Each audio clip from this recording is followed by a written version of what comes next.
A man reached out his hand to stop a golden box from falling in the dirt, and he was dead before it hit the ground.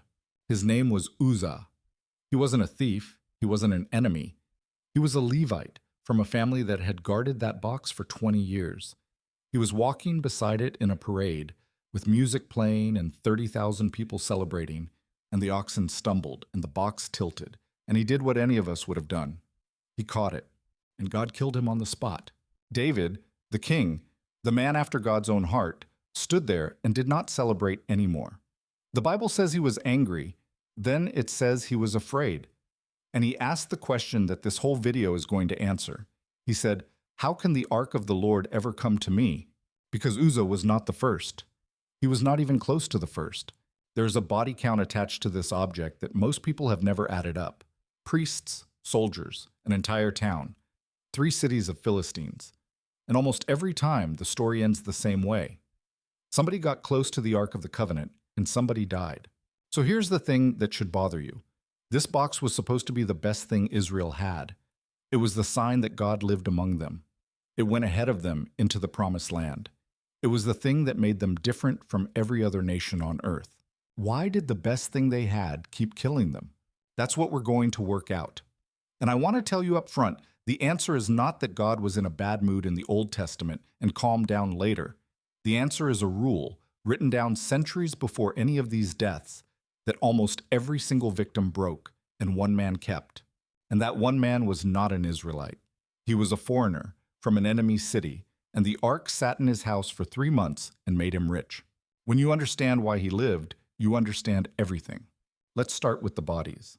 The first 2 men to die because of the ark died before Israel even entered the Promised Land, and they weren't strangers. They were Aaron's sons. Nadab and Abihu were priests, trained priests. They had watched their father do this, and they took their censers, and they put fire in them, and they offered it in front of the Lord. And Leviticus says the fire was strange fire, which he had not commanded them. Fire came out and consumed them. Now notice what the text does not say. It does not say they were mocking God. It does not say they were worshiping an idol. They were doing worship. They were doing priest things in the priest place, wearing priest clothes. The only thing wrong was that God had specified how, and they had improvised. Aaron, their father, watched it happen. And the Bible records his response in 3 words. Aaron held his peace. He said nothing, because there was nothing to say. Hold on to that, because it's going to explain every death in this video. Worship that God did not ask for is not worship. It's just something you did near God. Now fast forward about 300 years. Israel is in the land. They're fighting the Philistines, and they're losing badly, and somebody has an idea. They say, let's go get the ark. Bring it out to the battlefield. That's what it's for, right? God's presence goes ahead of us. It brought down the walls of Jericho. Bring the box, we win. So they carry it out to the camp, and Israel gives a shout so loud the ground shakes. The Philistines hear it and they panic. Their soldiers are saying, "A God has come into the camp who is going to save us." And then Israel loses. Not just loses. 30,000 foot soldiers dead. The 2 priests escorting the ark, Hophni and Phinehas, killed. And the ark itself captured and hauled away by the enemy. That's the first thing that should get your attention. They treated the ark like a weapon, like a lucky charm you take out of the drawer when you need it. And the God who sat above that box let himself be carried off by pagans rather than be used as equipment by his own people. But God was not finished with the Philistines. They took the ark into their temple, into the house of their god Dagon, and set it up next to the statue, a trophy. Our God beat their God. The next morning, Dagon was face down on the floor in front of the ark. They stood him back up. The morning after that, Dagon was face down again, and this time his head and both his hands had been broken off and were lying on the threshold. Just the stump of him left. Then the tumors started. The city of Ashdod broke out in them.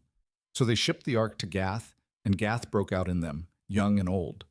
So they shipped it to Ekron, and the people of Ekron screamed that it had been sent there to kill them.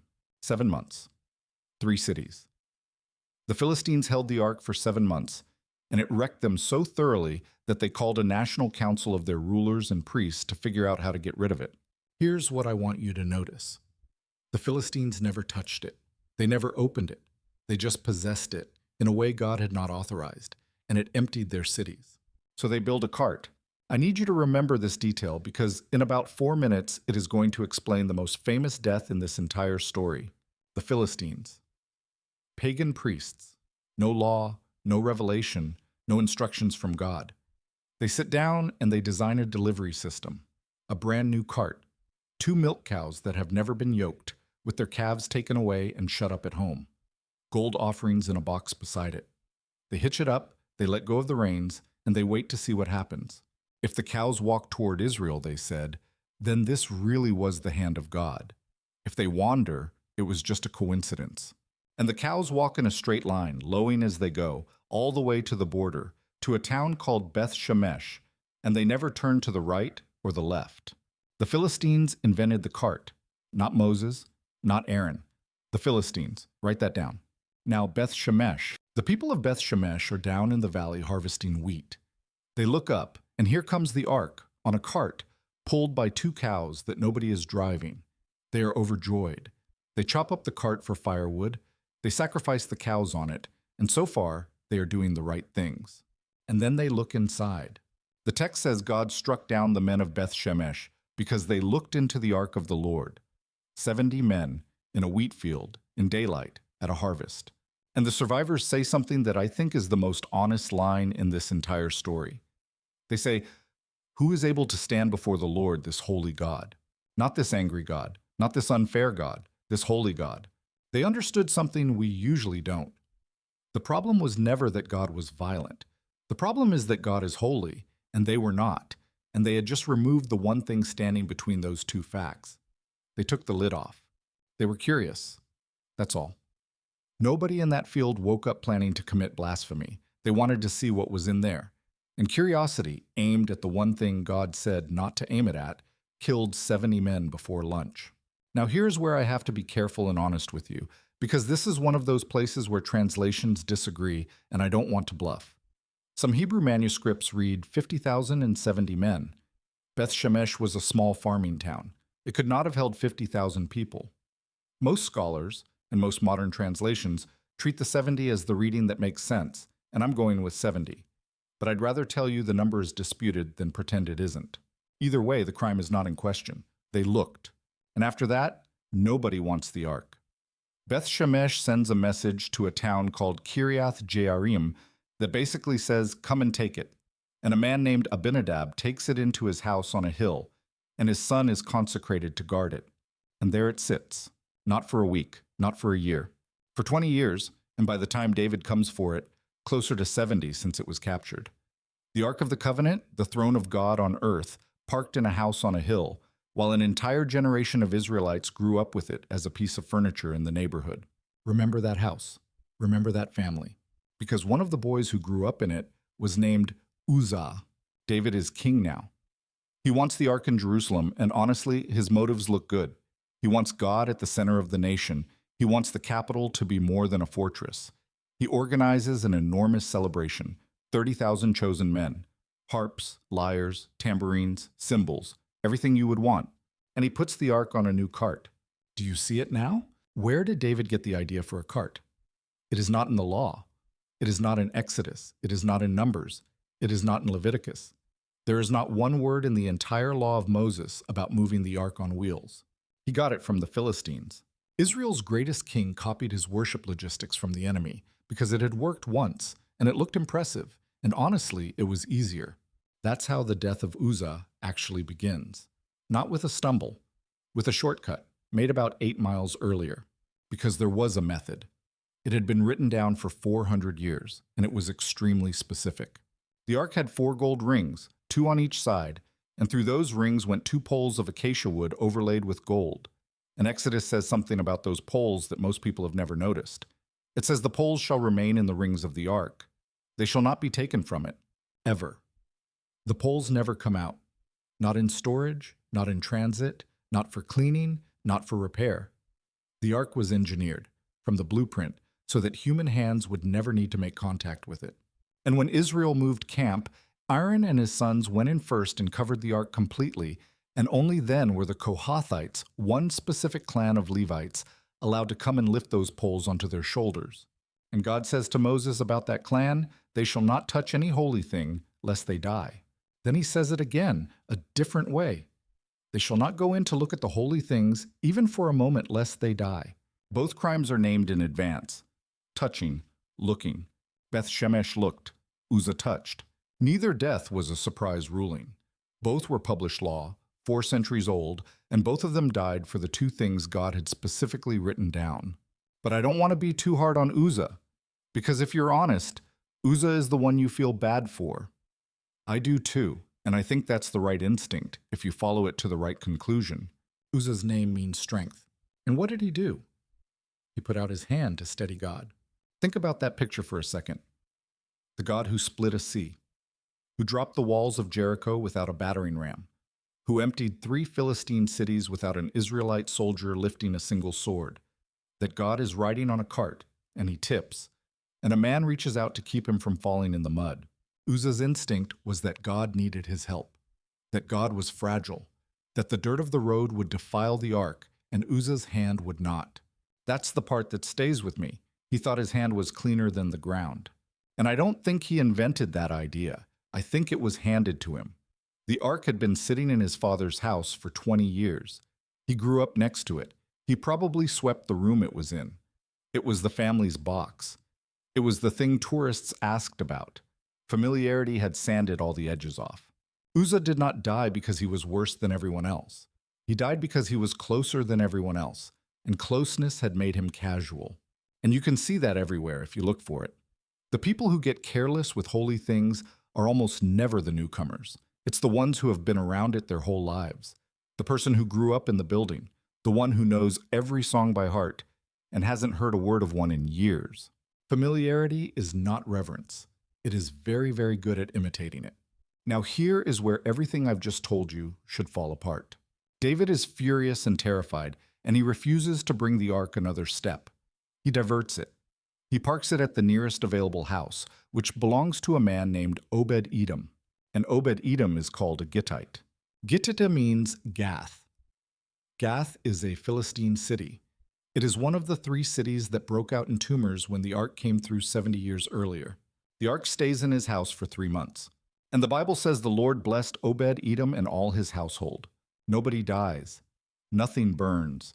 His family, his fields, his animals, everything flourishes so visibly that people go and tell the king about it. And it's that report, that gossip about how well the foreigner is doing, that finally gives David the courage to try again. So the theory dies right there in that house. The theory that the ark was radioactive. That proximity equals death. That God's presence was simply dangerous the way a live wire is dangerous. Gone. A Philistine man lived with it in his house for 90 days and got richer. The ark did not kill Obed-Edom because Obed-Edom did not do anything to it. He housed it. He left it alone. He let it be what it was. And that is the pattern under all of this. Every single death in this story came from someone who added something. Nadab and Abihu added fire God had not asked for. Israel added a battlefield use God had not authorized. The Philistines added a trophy shelf. Beth-Shemesh added a look. David added wheels. Uzzah added a hand. Nobody in this entire story died from obedience. Every one of them died from improvement. And David, to his enormous credit, works this out. 3 months later, he tries again, and Chronicles preserves what he said to the Levites before they set out, and it is essentially a public confession. He says no one but the Levites may carry the ark, because the Lord chose them to carry it forever. And then this line, because you did not carry it the first time, the Lord our God broke out against us, for we did not seek him according to the rule. That is the king of Israel standing in front of his own priests and saying, we did this wrong, and there was a right way written down, and I did not look it up. So this time, no cart, no oxen, poles on shoulders exactly as written, and they take 6 steps, and David stops the entire procession and sacrifices a bull and a fattened animal. 6 steps. That is how carefully 30,000 men moved that day.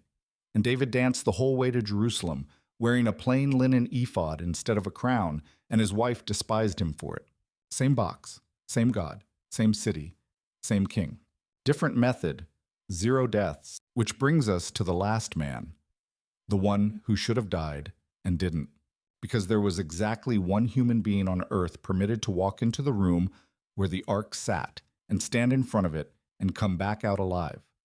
The high priest, once a year, on the Day of Atonement, and the conditions were extraordinary. He had to wash. He had to take off the gold garments and put on plain linen because you do not walk in there dressed like royalty. He had to bring a bull for his own sin first, because he was not qualified to handle anyone else's sin until his own had been dealt with. He had to fill the room with a cloud of incense so thick that it covered the mercy seat so that he would not see it and die. And then he had to bring blood and sprinkle it on the lid of that box 7 times, and then do the whole thing again the next year and the year after that. Because it never finished, it covered and it wore off, and he came back, and his son came after him for more than 1,000 years. Now, you have probably heard that they tied a rope around the high priest's ankle so they could drag his body out if he died in there. I want to be straight with you because I would rather lose the drama than tell you something false. That's not in the Bible, and it isn't in the earliest Jewish sources either. It appears many centuries later, so I'm not going to build anything on it. But I understand exactly why the story caught on and never went away. Because it captures something completely true. Everybody knew that the room with the box in it was the most dangerous place a human being could stand, and the only thing that made it survivable was blood that was not his own. Blood went in first, then the man. Look at the list one more time. Nadab and Abihu came in with their own fire. Israel came in with a strategy. The Philistines came in with a trophy. Beth-Shemesh came in with their eyes. Uzzah came in with his hand. The high priest came in with blood, and he walked back out. That is the whole pattern. The ark was never demanding distance. It was demanding a covering. And then, one Friday afternoon outside Jerusalem, a man died on a cross, and Matthew records that at that exact moment the curtain of the temple was torn in two, from the top to the bottom. Not from the bottom upward, like something a man could do standing on the floor. From the top down, like a hand starting at a height nobody could reach. That curtain was the last barrier. It was the thing that kept everyone out of the room where the presence was.